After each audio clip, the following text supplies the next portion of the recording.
Avant que la représentation ne commence, quelques règles de sécurité. Donc je vais vous demander toute votre attention. Pendant la représentation, il va vous être strictement interdit de vous déplacer, de vous lever et surtout en aucun cas de lever les bras sur les passages de nos oiseaux. Il en va de votre sécurité et surtout de celle de ces oiseaux. Donc merci de vraiment bien respecter cette consigne. Si vous avez de la nourriture, rangez-la bien dans vos sacs et surtout fermez vos sacs car nous avons un vautour qui adore fouiller tout ce qu'il y a à l'intérieur. Pendant cette représentation, des oiseaux vont se poser à côté de vous. Ça va être très tentant d'essayer de les toucher ou de les caresser. N'en faites rien, car si c'est le cas, ils pourraient se sentir agressés et vous agresser à leur tour. Si par contre, vous ne faites pas du tout attention à eux, eux en aucun cas ne feront attention à vous. Merci pour votre attention, bonne représentation à vous. En face de vous, un paysage de garrigue, typique de la région méditerranéenne, où l'avifaune y est particulièrement riche. L'avifaune, c'est la présence de nombreuses espèces d'oiseaux, tels que des oiseaux migrateurs, comme la cigogne blanche, des oiseaux très communs, comme les plis, les geais, les merles, mais aussi des rapaces. L'intégralité des oiseaux que vous pouvez voir dans cette garrigue, qui vont évoluer au-dessus de vos têtes, ou que vous pouvez voir en pleine ville ou dans vos jardins, sont tous totalement protégés. Il vous est donc strictement interdit de les détenir, de les tuer, de les mutiler, de détenir ne serait-ce qu'une plume, car l'animal ou la partie de l'animal est totalement protégée et bien sûr en aucun cas de détruire leur nid. On va commencer cette représentation avec des rapaces bien sûr, mais on va surtout visiter pour cette première scène un monde de silence et de douceur, car je vous mets au défi d'entendre un seul battement d'aile des oiseaux qui vont évoluer au-dessus. Hibou et chouette font leur entrée, toute blanche, qui s'élance. C'est une chouette effraie. On l'appelle dame blanche ou effraie des clochers.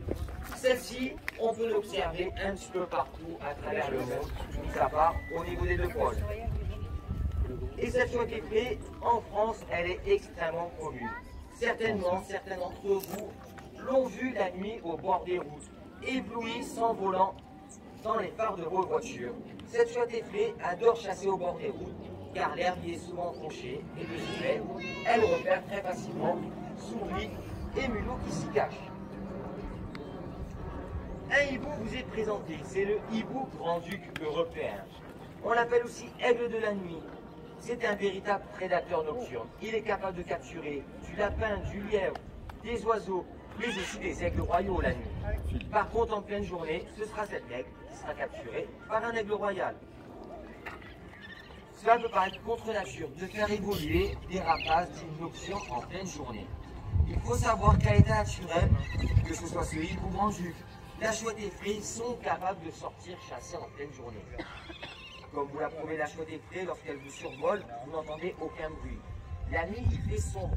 Les rapaces nocturnes sont très difficilement repérables par la proie qu'ils convoitent. Et la nuit, ils l'attrapent sans grande difficulté. La journée, par contre, ils ont beaucoup moins de chances d'attraper une proie. La journée, il fait jour, ils sont visibles. Leur vol silencieux ne leur sert à rien, on les repère très facilement. Et pour augmenter la difficulté, il y a les pies, les geais, les merles. Ce sont les vigies de nos forêts. Dès qu'il y a la présence d'un prédateur, ces oiseaux vont alerter de la présence de celui-ci. Et automatiquement, le gibier convoité par le hibou grand-duc européen ou la souris par la chouette effraie va automatiquement se mettre dans son terrier ou dans un buisson en toute sécurité. Ces rapaces nocturnes, comme tous les rapaces, ont une excellente vue. Par contre, contrairement à une buse ou un faucon, les rapaces nocturnes ne voient pas du tout de près. Si ce hibou possède une pierre ou une souris ou un lapin dans ses pattes, il est incapable de faire la différence grâce à sa vue. Comment fait-il la différence alors? Eh bien, c'est grâce à des plumes sensorielles autour de son bec et autour de ses pattes qui lui permettent de détecter la présence d'une proie, par exemple. Pendant longtemps, tous ces rapaces nocturnes ont failli disparaître. Pourquoi? Ils ont été chassés. Le hibou grand-duc européen a été exterminé, car soi-disant, lorsqu'on croisait son regard ou qu'on entendait son cri, la mort d'un proche survenait. La chouette effraie a été clouée vivante sur les portes des granges, soi-disant pour conjurer le mauvais sort. Des pratiques heureusement révolues de nos jours. Et que ce soit ce hibou grand-duc européen ou cette chouette effraie, maintenant, on peut les observer assez facilement. Du moins pour la chouette effraie très facilement, Pour le hibou grand-duc européen, pour l'observer, il faut observer la nuit dans des zones désertées par la présence humaine, autrement dit des zones montagneuses. La gamme est comme en face de vous, ou là où tu es longtemps, avant même de le voir chasser avec beaucoup de chance. Ces effectifs se portent relativement bien, mais ça ne correspond en rien à la chouette des prés. La chouette des prés a réellement su tirer parti de la présence humaine. On peut la repérer facilement dans les villes ou à la dornicher dans les clochers d'église, les combles des maisons lorsqu'elles ne sont pas aménagées et aussi dans les châteaux. Dans la forêt, la chouette des prés va essentiellement nicher dans des troncs d'arbres, dans des cavités où elle peut se protéger et surtout protéger sa progéniture. Nos rapaces nocturnes vont regagner leur volière et pour les suivantes, on va accueillir des oiseaux qui vivent le jour. Par contre, les suivants, ce sont des chasseurs de bas vol, car au niveau des rapaces diurnes, il y a deux types de chasse. La chasse de haut vol, qui effectue un faucon par exemple, ornithophage, il attrape des proies en l'air. Les suivantes, quant à elles, ce sont des oiseaux de bas vol. On va visiter l'Amérique avec deux individus. Et ce sont des bus que l'on va accueillir. Et contrairement à la buse variable que nous avons en France, cette buse de Harris est une très bonne chasseuse. Car oui, tous les rapaces chasseurs ne sont pas forcément de très bons chasseurs. La buse variable que l'on a en France, vous l'avez très certainement déjà repérée au bord d'une route, d'une autoroute, perchée sur un piquet de clôture. Pourquoi est-elle perchée sur un piquet de clôture ou sur une électrique au bord d'une route? La buse variable attend tout simplement qu'un mulot ou qu'un pigeon rentre en collision avec une voiture. Être chasseuse, surtout opportuniste et chasseur d'insectes. La buse d'Harris, quant à elle, est une très bonne chasseuse. Elle peut attraper des oiseaux en plein ciel, attraper des souris, des lapins et voire même des lièvres lorsqu'elle chasse en groupe. Et là, deux individus vous sont présentés. Juste derrière, pour la majorité d'entre vous, c'est le mâle, le tiercelé, un tiers plus petit. Percée très haute, qui donne de la voix, c'est une femelle. Une forme, le poids de référence. Car en effet, désolé messieurs, mais chez les rapaces chasseurs, c'est la femelle qui domine, qui est la plus imposante, la plus puissante, afin de protéger ses petits au nid. Car lorsqu'il y a des œufs ou qu'il y a des poussins, les rapaces sont vulnérables. La femelle plus impressionnante protège les petits au nid. Le mâle plus fin va ravitailler le plus souvent possible sa femelle, pour qu'elle puisse nourrir les petits.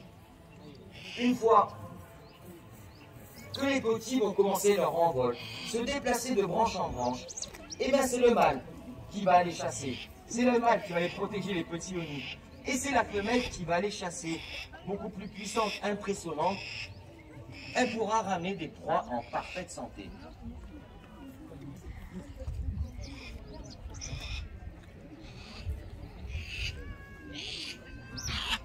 Cette buse est une très bonne chasseuse, elle capture des grosses proies et elle est capable de chasser en groupe, ce qui est assez exceptionnel pour un rapace chasseur, car en règle générale, les rapaces sont territoriales. Ils protègent leur territoire avec une très grande énergie et acceptent uniquement leurs congénères. Ces buses d'Harris, quant à elles, peuvent chasser jusqu'à une dizaine, voire même une quinzaine d'individus. Et lorsqu'on chasse à autant, il faut une hiérarchie, il faut s'organiser. Les mâles plus fins vont aller attaquer un lapin, un lièvre, le fatiguer, mais surtout le diriger vers les femelles. Les femelles attendront l'embuscade pour donner le coup de grâce. Et lorsqu'il s'agit de partager sa proie, et ben c'est le couple dominant qui va manger en premier. Et dès qu'il n'aura plus faim, il va laisser sa place aux jeunes des années précédentes. Très bonne chasseuse, la buse de Harris, extrêmement appréciée en fauconnerie, qui est l'art de chasser avec les rapaces. La buse variable que nous avons en France n'est absolument pas utilisée, car c'est réellement une piètre chasseuse, plutôt opportuniste. La buse de Harris, quant à elle, est extrêmement utilisée en fauconnerie, mais aussi en effarouchement. L'effarouchement, c'est l'art d'houspiller, de faire déguerpir du gibier dit nuisible. Nuisible au niveau d'une place de mairie, comme des étourneaux, au niveau d'un silo de céréales, pour des pigeons, et toutes sortes d'oiseaux au niveau des aéroports. On va utiliser ces buses pour inciter l'animal nuisible à déguerpir l'endroit et aller en toute sécurité dans une zone forestière ou un champ. Nos buses d'Harris vont regagner leur volière et maintenant on va accueillir un oiseau extrêmement impressionnant. Elle fait près de 2,60 m d'envergure, pour un poids pouvant aller jusqu'à 4 kg. Vous la reconnaissez certainement. Elle est le symbole d'une grande nation, d'une célèbre marque de moto aussi. C'est le Pigargue à tête blanche. Et l'individu que l'on vous présente est adulte. Chez les rapaces, comme chez de nombreux oiseaux, pour reconnaître les jeunes des adultes, ce n'est pas grâce à leur taille. Notre aigle a atteint sa taille adulte à l'âge de 6 mois. Mais c'est le plumage de la coloration des adultes qui met énormément de temps à arriver. À l'âge de 3 ans, elle a commencé à légèrement blanchir. Notre aigle a 10 ans et elle a revêtu un plumage totalement blanc au niveau de la tête et de la queue à l'âge de 7 ans. Les jeunes individus auront un plumage totalement foncé. Et d'ailleurs, un jeune qui a la tête blanche, assez facilement le confond avec un aigle royal lorsqu'on est aux États-Unis. Cet aigle est un aigle pêcheur. Pourtant, elle est incapable de plonger son corps dans l'eau, comme peuvent le faire des cormorans. Elle va uniquement attraper les poissons à la surface de l'eau. Bien qu'elle soit le symbole des États-Unis, la balle a longtemps été persécutée. Des primes ont été offertes pour chaque individu abattu, sous prétexte que c'était elle qui causait la disparition de tous les poissons. Mais il n'en est rien, comme tout prédateur, elle ne va pas exterminer. Мы прям сидим на его дороге. Elle va les réguler. Et si les poissons viennent à manquer, elle va changer de des canards, des animaux morts, mais aussi des rongeurs. On va proposer un dernier passage à notre aigle. Elle vous survole de très près, n'hésitez pas à baisser la tête pour lui faire une caresse de ses ailes. Elle rejoint le grand de s'adresse à nous quitte, c'était le Pigargue à tête blanche. Devant vous, de grande taille, c'est le retour fort. Notre aigle qui révèle ses veines, il est suivi du vautour à dos blanc. Моя шляпа меня спасает. On le trouve en Afrique. Et les 3 vautours à dos blanc qui sont emprisonnés au parc animal de la Barbare et bénéficient d'un programme. Офигеть! Alors ne vous inquiétez pas, ces vautours sont exclusivement charognards. Autrement dit, vous êtes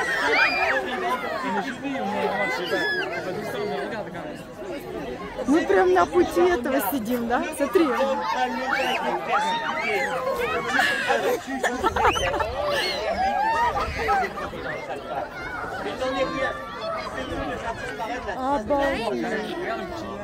Ces moutons ont bien failli disparaître. Et ça aurait pu nous causer beaucoup de tort. Черканула по шляпе. Ces bébés disparaissent, vous n'avez pas fait un constat assez. Берись.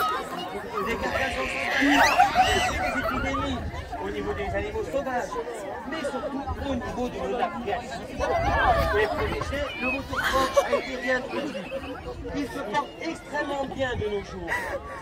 Mais il faut savoir qu'il y a d'autres espèces de retour de tournois, Глянь, глянь. et aussi un Прикидайся. Обалдеть. Я боюсь, ну, чтобы мне в лицо сейчас. Ces moutons vivent en groupe, recherchent leur nourriture en groupe.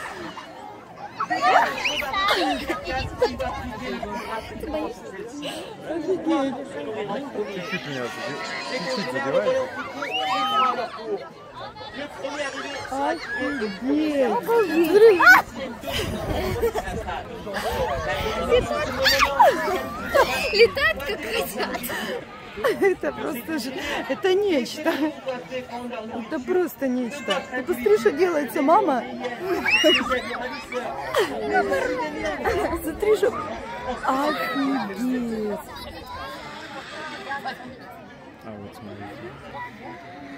Ну это маленькие, уже прям не страшные, как эти. Ils sont occasionnellement charognards, mais ils se nourrissent aussi d'insectes qu'ils attrapent en l'air. Et pour attraper des insectes, faites protéger un acrobate. Ils sont capables d'effectuer looping et chandelles sans aucune difficulté. Обалдеть, что творится. Les lions noirs ont bien failli disparaître. Pourquoi? C'est un empoisonnement indirect. Lorsqu'on empoisonne un lapin, un renard, un rongeur, l'animal meurt. Et bien ces lions se nourrissent de l'animal empoisonné et malheureusement, ils le deviennent à leur tour. Il y a aussi des insecticides et des pesticides qui rendent la coquille de leurs œufs extrêmement fragile et cette coquille cassée sous le poids des femelles. Alors même si ce sont des véritables acrobates aériens, ça leur arrive tout de même de louper leur prise, comme pour rapace. Donc surtout, voilà, si les récompenses est de vous, n'hésitez pas à fermer la bouche, car c'est la viande crue que nous leur donnons. Мыши где? Ces bilans sont Дохлых мышек charognards, кидают на кого-то. insectivores, occasionnellement pêcheurs, comme le pic à tête blanche. Все, забрали, Mais да? ils sont surtout opportunistes, ont réellement su tirer parti de la présence humaine. On peut observer très facilement des bilans noirs, au bord de nos abattoirs, de nos déchetteries, derrière un tracteur qui laboure, pour récupérer les insectes levés par ce tracteur. Ce Milan noir est migrateur. En France, on possède un autre Milan. Le Milan royal, beaucoup plus beau et coloré, mais malheureusement extrêmement sensible aux pesticides et insecticides qui remportent la coquille de Я не знаю, ce что снимать. extrêmement fragile. А, шикардос. Ce Milan noir au printemps, lorsqu'il est chez nous, on peut le confondre très facilement avec la buse variable. Comment faire la différence? Eh bien, pour regarder sa forme en vol. Regardez leur silhouette. Une queue échancrée. Des ailes, une queue dessinée en ligne droite. C'est un Milan noir. La buse variable, quant à elle, aura une queue et des ailes fortement arrondies. Ces Milans, ce sont de très grands migrateurs.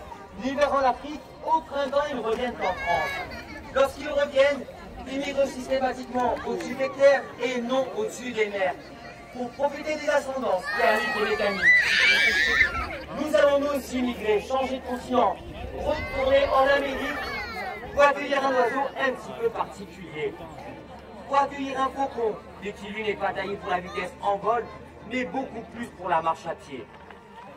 Deux individus vont vous être présentés. Le mâle, que voici, à peine 800 grammes. Et la femelle passe parmi vous 1,2 kg. On peut très facilement faire la différence de taille entre ces deux individus. А, какой красивый. Le voir sa magnifique démarche. Il est capable de courir extrêmement vite, de rattraper un lézard ou un serpent ou une souris sans aucune difficulté. Il ne faut pas se fier à leur petite taille. Le petit mâle caracara, à peine 800 grammes, est capable d'attaquer le petit à tête blanche. Ils n'ont peur de rien. Ils sont capables même de s'inviter lors de pique-niques au Brésil.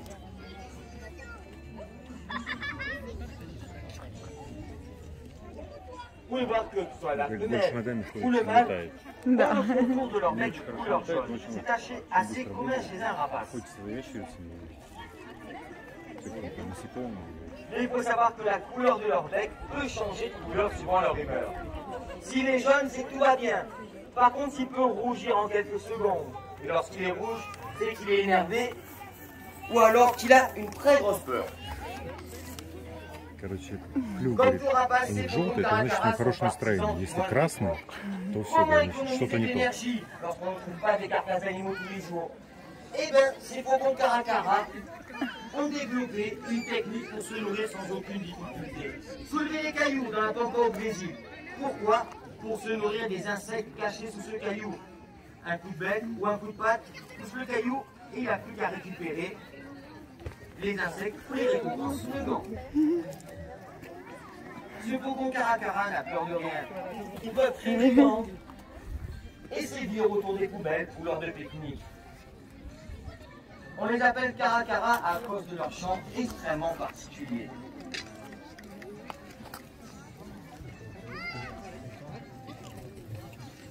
La femelle n'est pas décidée à chanter.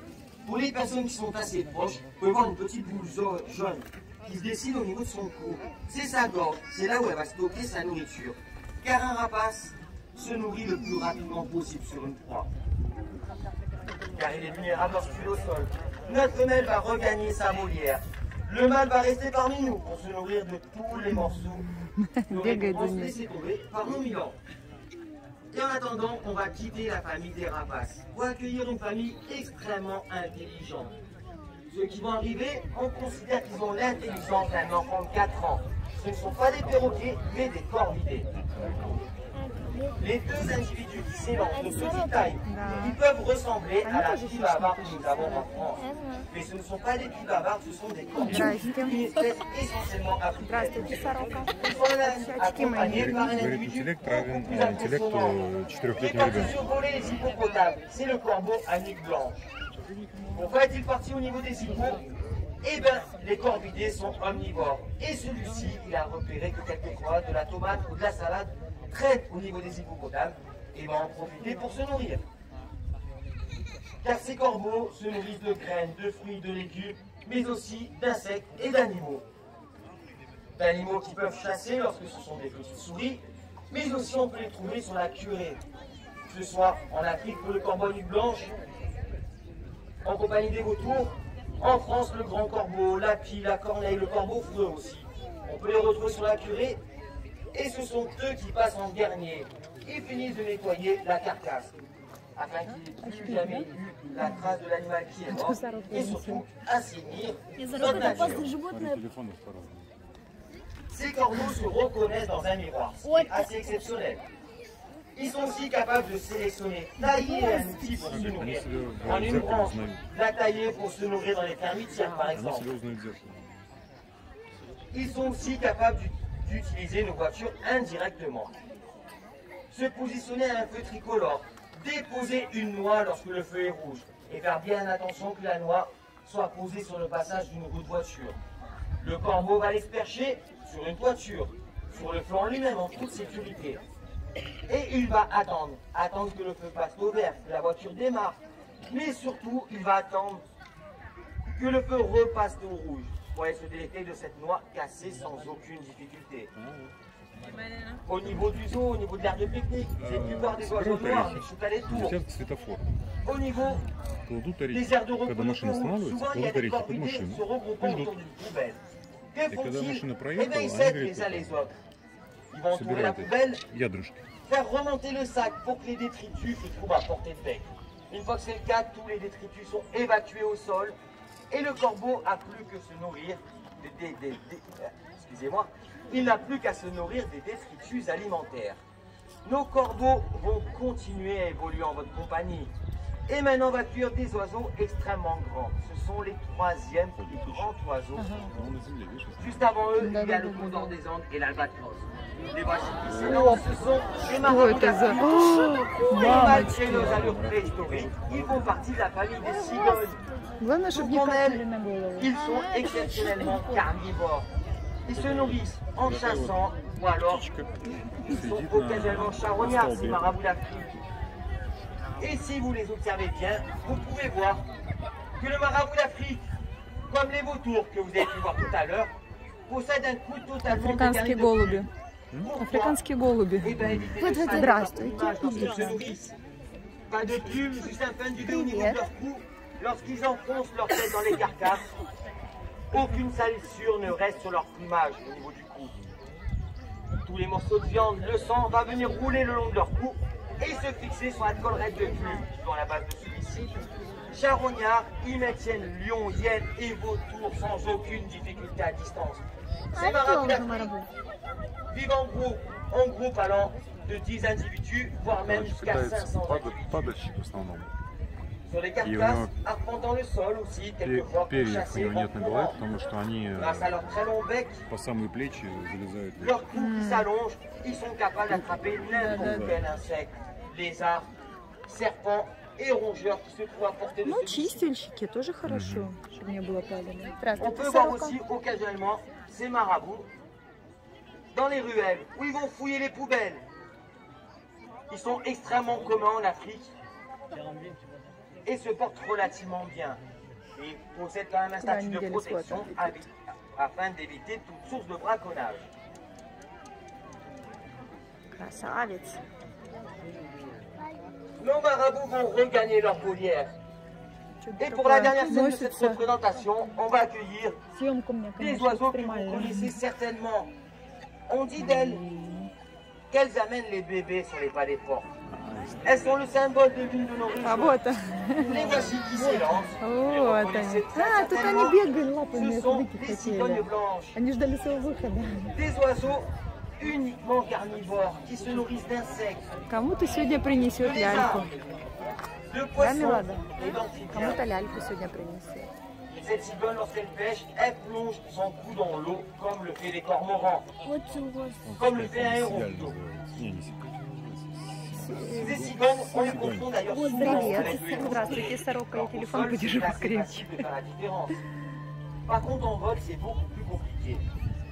Comment faire la différence entre une cigogne et un héron en vol? La cigogne va Cigogne. voler le cou Cigogne. totalement tendu vers l'avant. Le héron cendré, quant à lui, va voler le cou rentré dans ses épaules. Ces cigognes, elles ont bien failli disparaître. Pourquoi? En Afrique, elles ont été chassées pour leur viande. Lorsqu'elles migrent et qu'elles quittent l'Afrique, c'est par manque de nourriture. Et malheureusement, lorsqu'elles migraient, elles ne trouvaient plus de zone où se réfugier, où trouver des insectes, où se reposer. Et du coup, elles mouraient de fatigue. Grâce à une réintroduction, à la mise en place de réserves, ces cigognes de nos jours se portent Это для relativement них, bien. видишь, Si vous прудик allez en маленький. Alsace, Для сигонь. dans les Landes, mais aussi du côté d'Oléron, vous pouvez admirer très facilement des cigognes en train de nicher sur des plateformes aménagées, mais aussi sur des pylônes électriques. Et chaque année, ces cigognes se retrouvent en couple. Elles ne sont pas fidèles entre elles, elles sont fidèles à leur nid, à leur lieu d'habitation. Chaque année, elles vont rajouter des branches sur leur nid pour le rendre de plus en plus confortable. Et le nid d'une cigogne peut faire jusqu'à 3 mètres de haut pour un poids d'une tonne. C'est avec ces cigognes blanches, ce cocon caracara, ces mille en noir et ces corbeaux que nous allons clôturer notre spectacle. Toute l'équipe et moi-même espérons que vous avez passé un agréable moment en notre compagnie. Nous vous remercions de votre visite et nous vous souhaitons une très bonne journée au sein du parc animalier de la Barbin. Merci et à bientôt.